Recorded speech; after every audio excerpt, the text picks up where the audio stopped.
I'm also present to being really grateful for the topic today.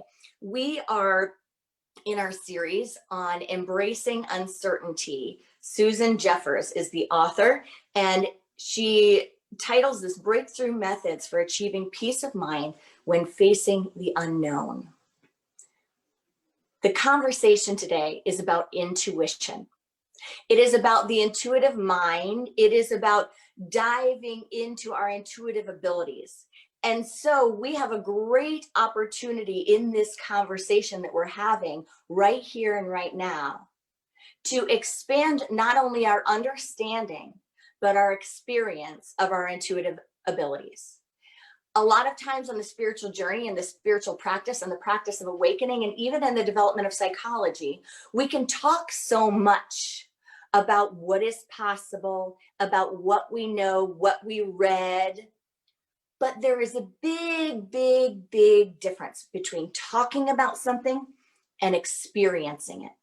Talking about it and learning about it through the intellect, and learning about it through firsthand experience. So this is a very engaging topic, and I invite us all to just open our minds, to just pause for a moment, to do a little personal prayer that I never say getting ourselves out of the way. I believe we get ourselves fully in the way, like, don't get me and put me out of the way. Actually, use all of me. Let me be in the way so fully and completely that I become the way. I believe that that's what the master teacher demonstrated, is that we become the way. So I'd say get fully in here, fully in here, so that we, in this conversation, open up new cellular memory, that we open up new fields of awareness, that the doubter within and the scientist within, that we honor that part of ourselves. I have a real critical mind. It takes a lot to convince me. A lot of people might think because of what I do that I am just, woo, but I actually am quite the opposite. It kind of takes a bit to get me to go, whoa, okay, whoa. So today we're going to be doing some whoa, okay. So I want to start the conversation by saying that none of us would be in this conversation right here and right now if it weren't for intuitive abilities. Charles and Myrtle Fillmore, Unity's co-founders, demonstrated their intuitive abilities.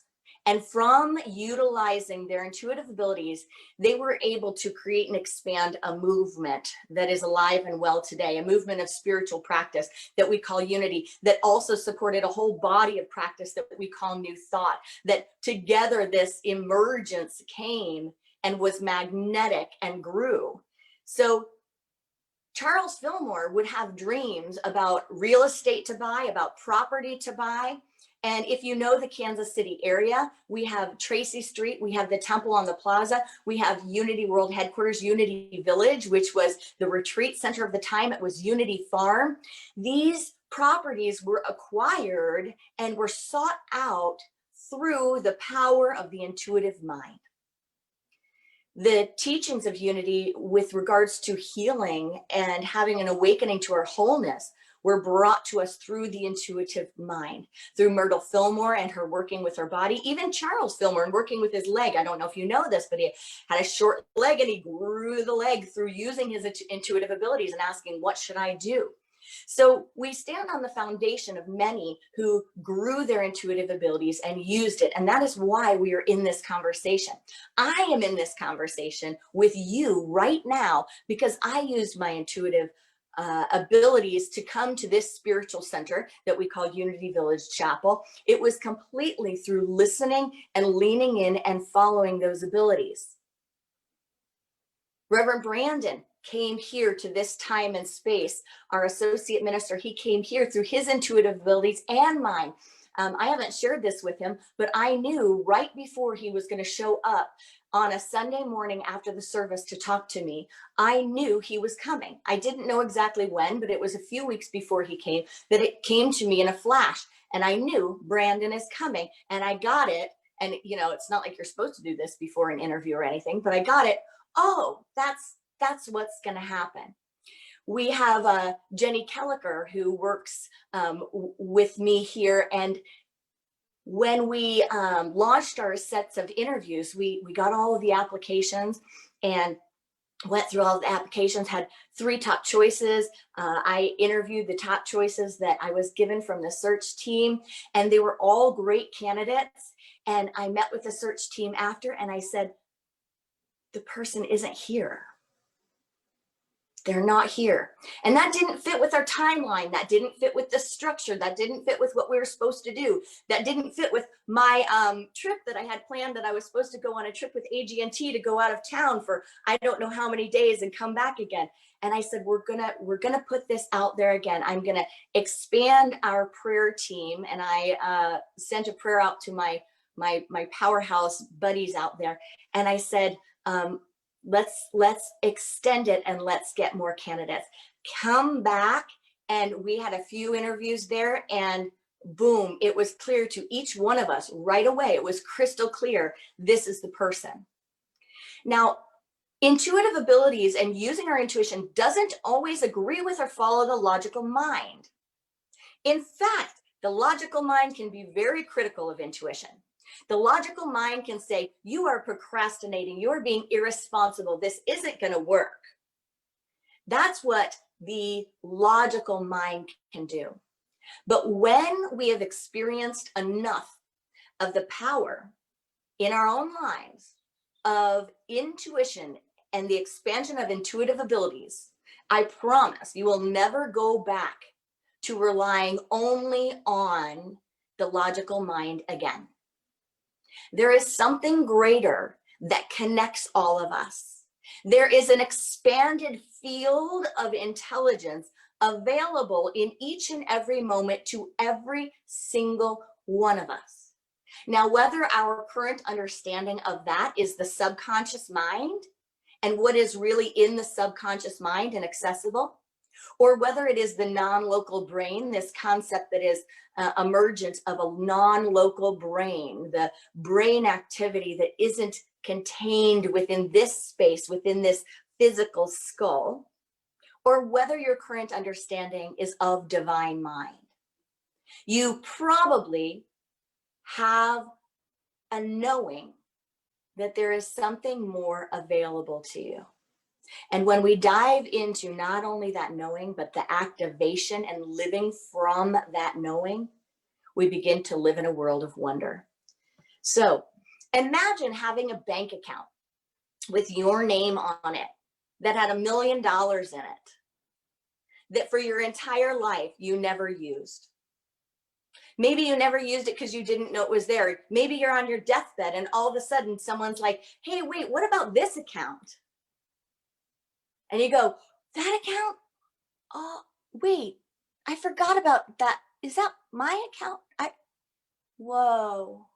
I lived my whole life with $1 million right there. Here I am on my deathbed and I haven't touched a penny of it. That is what living with intuition but not utilizing it is like. We are selling ourselves short.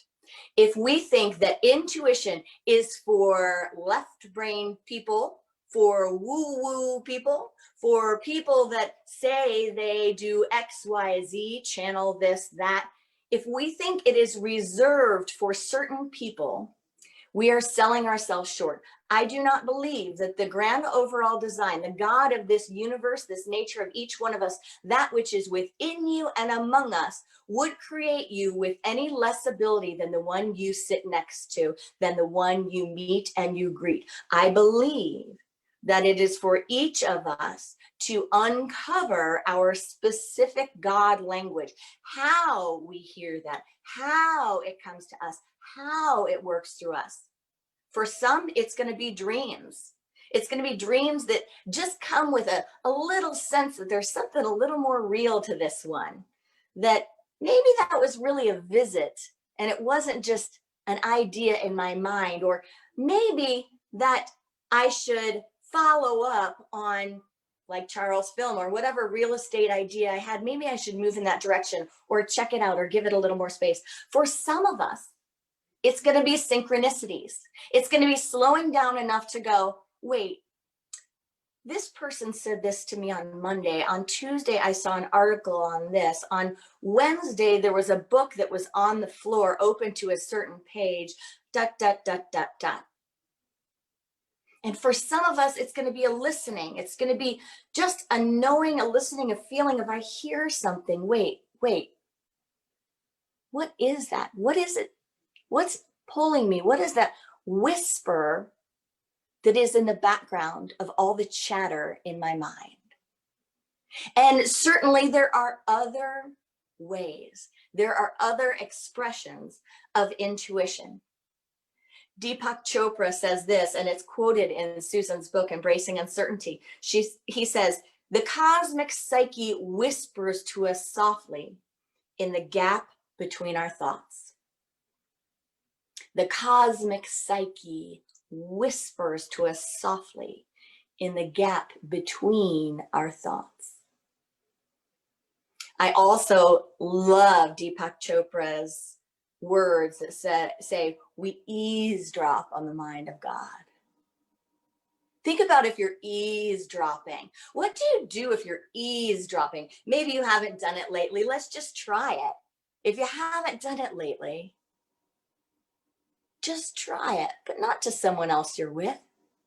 Try it in the spiritual realm, in the mind of the unlimited. Just lean in and listen. What is that? It was funny. We were having dinner the other night, my little G just said out of nowhere, she said, it's very, very, very silent. And I said, yes, it is. Isn't that nice? Like we have such silence, but what you can hear in the silence, you can even hear the silence in the silence. And so many of us have so much going on in our brains. We leave the TV on while we fall asleep. Note to self, subconscious programming. Like if there is something I can impart on the TV, it's be conscious about it, set the time. And if you think this has nothing to do with God, you're wrong. The universe, the universal God spirit made our minds, the levels of our minds and the subconscious mind. It is important what we put in there. And when we sit unconsciously with some sort of sound and noise on that has words and affirmations and thoughts to it, we are letting it into our minds. We are programming our minds. So it's really critical to think about our environment and cultivate an environment that invites in deeper listening, not deeper listening to all of those wonderful commercials on medicine, you know, and what can happen if you take it, what can happen if you don't take it, How about you worry about this? You know, a lot of commercials and a lot of television has become a little more about a fear factory, a little more about here's some more things to worry about you haven't thought of yet. So be really conscious about what you allow into your subconscious mind.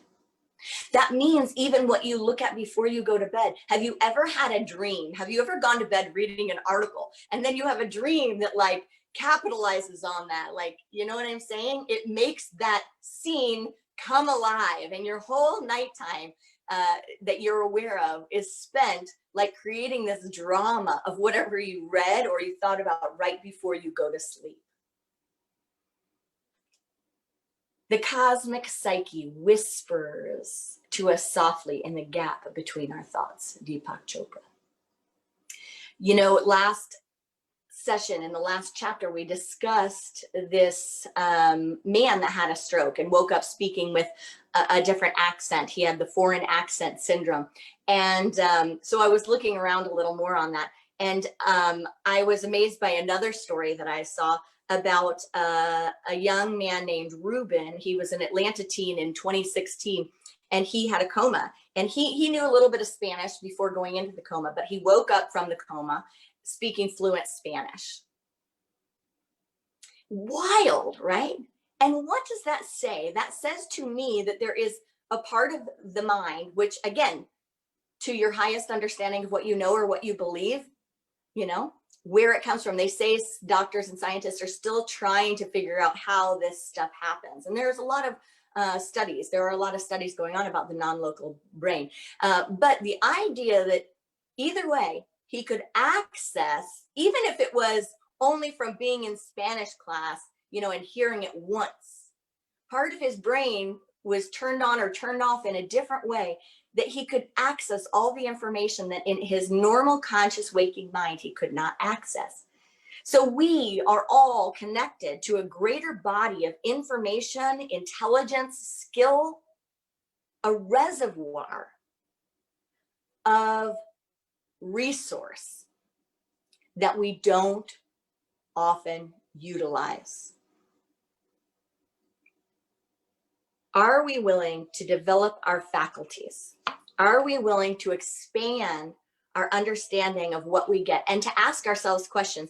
You know, for any of you that feel like you have a strong empathy gene, or that you become overcome with emotions, or just like, you know, anxiety or energies, whatever it is, for any of you that have that, have you ever stopped to ask the question or think about whether or not it's yours? To say, is this mine? Is this about me? Even if it's a depression, whatever it is, to say, what part of this is mine? Is this mine? Is this me? Or is this about something greater? I'm going to do a little more sharing than I usually like to do, but I think it's important because we cannot know what these things are if we don't talk about them and share them. And to some people, they can be scary if we haven't learned about them. But I have had many experiences where I get, and we all have reasons why we can have anxiety, why we can have depression, why we can have tears, right? So it can be a little confusing sometimes to step back and go, oh, whoa, maybe this is something different. Maybe this is something more. But I have an experience that kicks in sometimes when there is, say, a global disaster. It's happened with tsunamis. It's happened with shootings. I was in England when there was a shooting on the train. It was like on the train or the subway heading to the airport. And we didn't know until in the morning. We tried to get a cab, hail a cab to get to the airport. And there were hardly any cabs. It took forever to get a cab because no one was getting on the subway, but it hadn't been announced yet that there, I think it wasn't a shooting, it was a bomb. And the night before, I was invited by my little brother, who I would rarely say no to go out on a night for a night on the town. You know, we were going to go check out the Beatles bar and go pub hopping in England at night. And I found myself saying no. I found myself in this interesting, very emotional state. And I let him know that I wasn't going to go with him. And I filled the bathtub. I kind of created a nurturing environment for myself. And I had tears. I had a deep feeling of impending doom. I was incredibly uncomfortable. And I kept thinking to myself, what is going on with you? Why on earth in your last night in England, on your last night, wouldn't you go out with your brother? But I had to surrender to it. I know enough to know, just be with it. And so I was with it, you know, in that evening. And what I saw in the morning was the actions and the experience and the devastation that matched the feelings I had the night before. You see what I'm saying? I had no way of knowing this was going to happen. It had not happened yet, but I was close enough in proximity to this, and I know enough about what I get and what I don't get, that there was something more going on. That also happened to me before, you know, one of the big tsunamis hit. I had the emotional kind of just like the blueprint of mothers wailing and devastation and destruction. And that can be incredibly hard to just have pop into your being out of nowhere. And you can wonder, like, what am I so upset about? Like, why? Okay, you know, why why would I, what's going on is not that bad. You're okay. You kind of go through your own things in your mind. And so I've also had an experience multiple times with people that are having babies where I just know that there's a baby coming, and it's either right before they're pregnant or when they are pregnant, but they haven't told anyone. And I've even had a friend kind of leaning into me saying, did this other person tell you? Because they thought a confidence was broken. And I said, no, no, no, no, they didn't tell me. I'm telling you. And that one was a dream. That one, I had a dream and it was clear as day. And when I do that, I have learned now to communicate. I have learned to reach out to the person. So I say to the person, I think you're either about to have a baby or you're pregnant, And in this case, it was pregnant. And they were just floored thinking that, the person that they told, which was a very, in a very small group of people that knew, had let me know. And I said, I assure you, they did not let me know. I promise it was a dream. So how does your intuition speak? What does it look like? Do you know it? And do you believe that even if you know it, there is probably an even more expanded experience of it that you could be ready to have? Part of the ending in my marriage relationship came from this expanding ability to get truth, to find out, like, when someone is not telling the truth. I can feel it. I can feel it so strongly. And I usually just give people the grace not to say anything. I usually just let it go. But the closer it is, I don't. And the greatest gift that gave me was being able to work with someone that self-admittedly had a serious problem that came from childhood.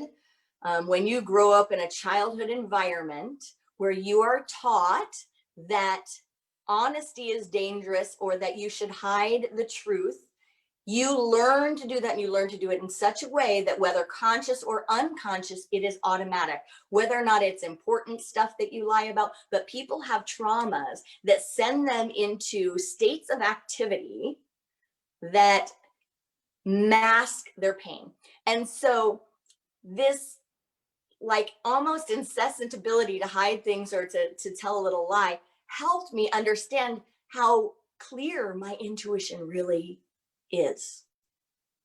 Because I developed the ability in the safety of a sacred relationship to be able to lean in and say, there's more to that story.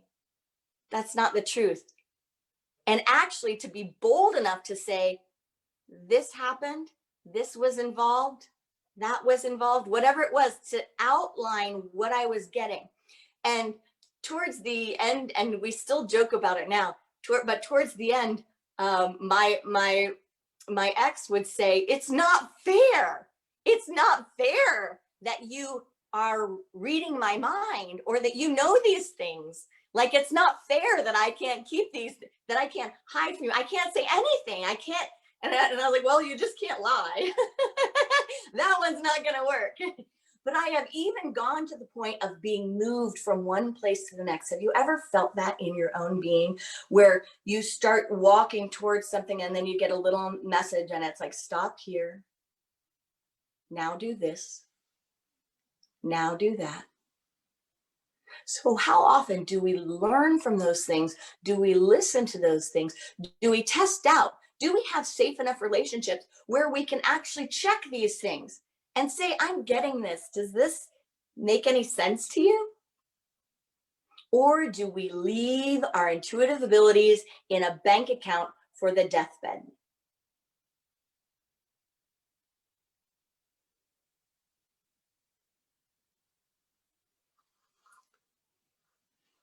It is ours to listen. It is ours to utilize all of the God-given abilities we have.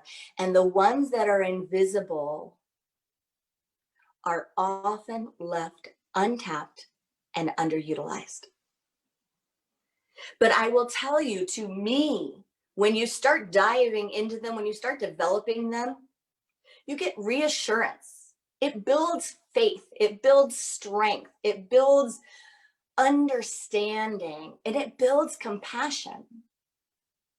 So how do we do it? Well, Susan Jeffers gave some great tips, and you're going to have the book. If you don't have the book, you're going to have to dive in. But there is a section where she gives 15 steps, 15 actions you can take to start opening your abilities, to really start opening your mind and stop closing the door to your intuition.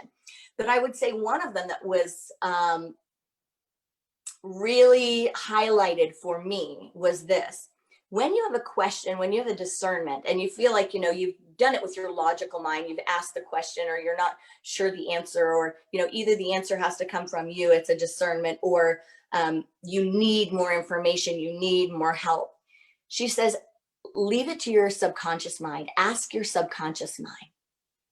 So launch the question and let it go. Don't worry about straining your logical mind. Release it to your subconscious mind. I've seen a lot of videos and read little snippets where people that are scientists or mathematicians or whatever they are, where they get ideas, their breakthroughs have to come from getting an idea that is beyond usually what has been tried before, right? And a lot of times they'll say, I have to take a break. I have to go to sleep. I have to go on a walk. I have to sit with it, launch it, and then let it go, and then listen for the answer to come back. And many things have been invented and created in this way. The other thing that I thought was very useful that Susan Jeffers suggested was from A Course in Miracles. If you are connected with that body of work, it is an intuitive body of work, which is pretty miraculous in its own right. And in fact, if you kind of research the story on it, the number of typos when this came out was so low that it was kind of shocking that you can't write a book that has this few typos in it and needs this little editing. But the part that stood out to me is this: ask wide questions. She said, ask wide questions. And she said that in A Course in Miracles, she found her 3 favorite wide questions. They are, where would you have me go? What would you have me do? What would you have me say? And to whom? Think about our days and the activities that fill our days and fill our minds.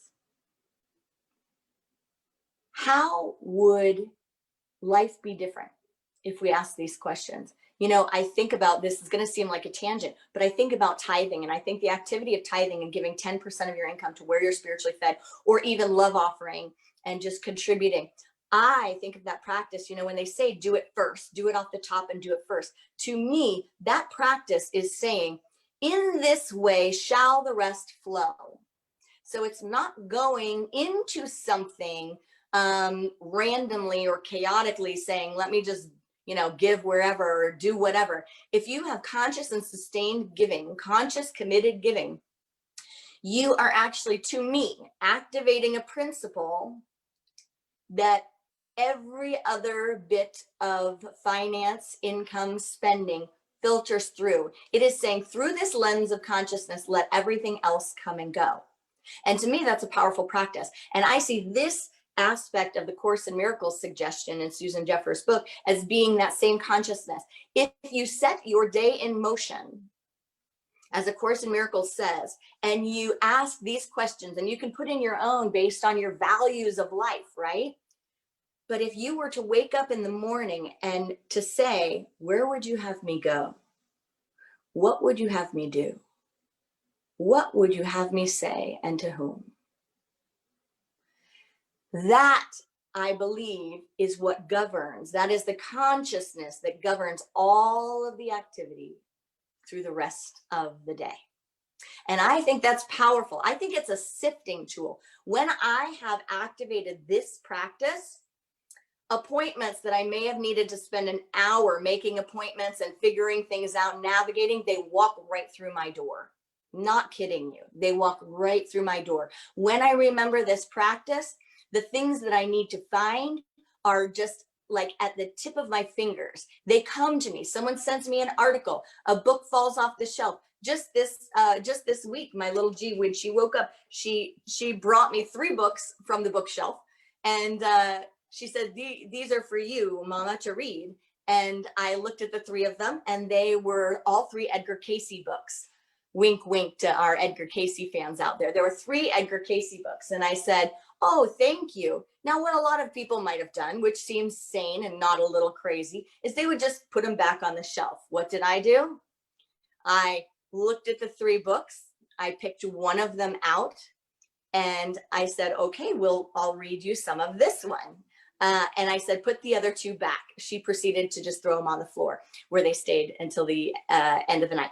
So I brought the book down to the kitchen. We had it there with us the whole day. I never picked it up. And when it got to be time to go to bed, I saw it sitting on the counter, and I thought, oh, I'm going to bring it back upstairs. Even though I didn't do it, I'm going to bring it back upstairs. Knowing myself and knowing I'd much rather get on the iPad and tinker around, I put it by my bedside. And it was this book, Edgar Cayce, if you haven't seen this one, The Lost Memoirs. And I just thought, this is one of those things that I just listened to. So anyway, I fell asleep and still had not read the book, but I wake up and it's probably 12:30. I think it was 12:30 at night. I wake up and I look to my bedside table, and there's my iPad, and there's the Edgar Cayce book. And I want to get the iPad. But instead, I pick up the book. Now, a few other things had happened, and I'm not going to detail them right now. If you want to hop into the after discussion group that's right here on in our group, you can check in or message me about the rest of the story if you're interested. But I picked 2 pages, and oftentimes when I pick a couple of pages, I just read those pages. But it was so engaging, and it had been so long since I had read this book that I read from the first page I picked to the last page I picked. And I got to the second to last page, and there was something that he had shared that I found shocking. Like, it put things together for me in a way that I was like, oh my goodness. Cayce predicted this. And so I immediately thought to myself, as I snapshotted it, I thought, I need to text this to my Jan Marie, which then I realized it was 1:30 in the morning at this time. And I said, no, do not do that. Save it on your phone. And I still haven't gotten it to her yet. But I won't share the contents of it because someone could take it as being political or something like that. But it was wild to my brain, and I got chills. And I thought, wow, the fact that these multiple things had happened. I got a text from my sister earlier in the day. I heard something from a friend earlier in the day. There were a number of things that led up to this. And I could have just not even read the book. And I did read the book, and I discovered a new Edgar Cayce prophecy that is coming true. No, I'm just kidding. I'm not really kidding, but that's all I'll say about it. But do we listen enough? Do we turn off the noise chatter? Do we refocus that kind of addictive brain, that ADD brain, the brain that just wants to do anything else but get still, focus in, and listen? Can we recognize that it's important? And for those of you that feel like you're right-brained and feel like this is a left brain phenomenon, I will tell you, my experience has been that a lot of people that are very creative and very imaginative and very left-brained, those are often the people, am I getting my left and my right brain correct? I think so. Those are often the people that sometimes push it too far in my experience, that sometimes it's like, I'm not sure if that's intuition or if that's your creativity, but a lot of times the people that are right-brained, that are often thought of as very rigid or not creative, or that often don't think these things are for them, those are the people that I would say, hold on, because you're about to have an adventure. In my experience, there is something to that brain style that really opens up and has the space to hear things, to feel things, and to see things. And maybe it's because the imagination and the creativity isn't interacting with it. But for any reason why,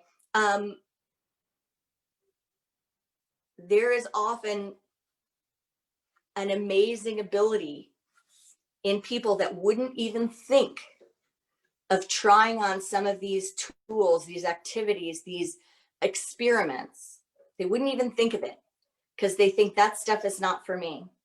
And in fact, those are just the people that will have shocking, humbling experiences. And that's, to me, what this experience is. It often comes with a kind of jaw-dropping, a humbling, an incredible feeling of the wonder of this universe and how connected we are and how intelligent spirit and source is and how that intelligence is moving in and through us and as us, and how really miraculous that feels, how it really feels miraculous. There's a quote that Susan Jeffers shares at the very beginning of this chapter. She says that Stuart Wilde said, "Logic is death to that part of you that is the miracle maker." Logic is death to the part of you that is the miracle maker. So it's not really magic and it's not crazy, and you could say it's weird, but it's a bank account. Are you going to leave it unclaimed? Are you going to just leave it there for your lifetime when it could be aiding you in every step of your experience in this human condition?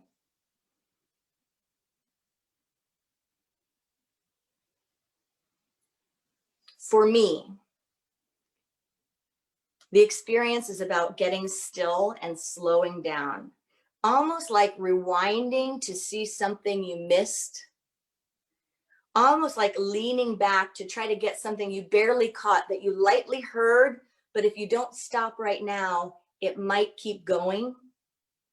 But you rewind, you lean in, you peek back into something that you either knew or you heard, you just keep listening and you follow it. And sometimes it happens like a flash. And if we have not created enough space, that flash goes by like lightning and we didn't even know there was a storm. But there is a rumble and there is light and it is guiding each one of us. So I invite us into this incredible sacred journey that grows our God language, that helps us understand the power of synchronicities, hunches, hearing, dreams, intuition. I invite us into this experience so that we can all be reminded that we are connected in ways that are beyond our imagining, that we have resources available to us that are beyond what we have consciously developed or we could consciously have access to. And that in fact, this journey of expanding our intuitive abilities is a key in the development of faith, which is the perceiving power of mind linked to the ability to shape substance. Let us develop this perceiving power of mind. Namaste.